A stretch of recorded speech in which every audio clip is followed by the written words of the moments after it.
Hi and welcome to our Confidence in Your Challenge series. At SplashMaps we've designed maps for hundreds of events, so we're putting together the best tips on how to take on challenges with real confidence. These simple techniques will help give you the belief you really can do it, so join me as I put them into practice as I train for the Deck Shell Hell in the Fells Gravel Bike Challenge. Tip 1 is to match the metrics, the distance, the terrain, the ascent, the time. Put it all together and simulate it closer to home. Simulating the Lake District, I used the South Downs Way to link together the highest points and the steepest climbs of the area. The two big first challenges were the Cheesefoot Head and Beacon Hill, and they can be reached via tarmac, gravel and bridleway, just in the same way as it would be at the Keswick Mountain Festival.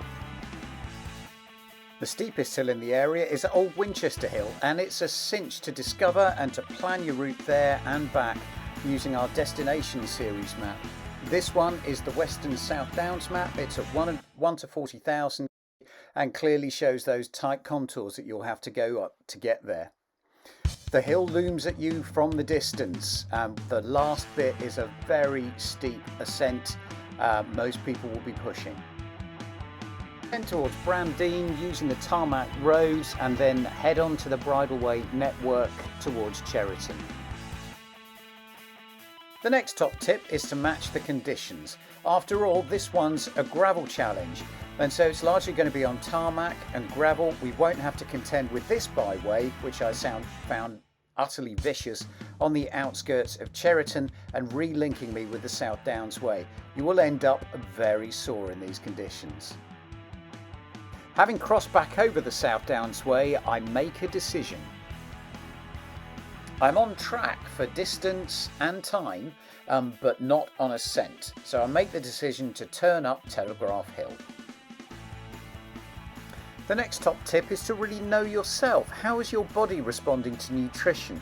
What do you choose to put in the pack? In this instance, I was eating a bar every hour and I had electrolytes in my Camelback, about 1.5 litres.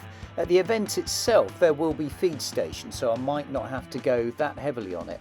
In this instance I tried a cheaper brand against the Kind brand, which looks a superb version of an energy bar. However, it did leave me a bit lacking energy as I got up to the top of Telegraph Hill. Use these training sessions to experiment with different nutrition. At the top of Telegraph Hill, I tried one of these Colombian energy blocks, full of guava and coffee, nicely wrapped in a banana leaf as well. It did the job for me. The trail down from Telegraph Hill toward Twyford via the Hockley Golf Club bridleway was incredibly overgrown with a lot of overhanging brambles as well as stinging nettles, which did cause a number of interesting injuries. The next top tip is to be positive. Don't beat yourself up if you didn't quite meet the grade. On this particular occasion I reset my polar, so it was definitely always going to be my longest distance and my best ascent. These little tricks will help your mind to think about what you did very positively indeed. So I did the distance, I made the time. It's probably just under half of the ascent that I need to do for the Deck Shell Hell in the Fells.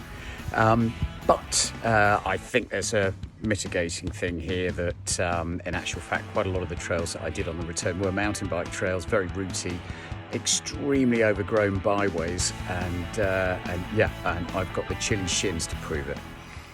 So for a confidence challenge, remember to match the metrics, match the conditions, know yourself and be positive, just like that guy. For the best top tips on preparing for challenges and navigation, follow the links and please do subscribe.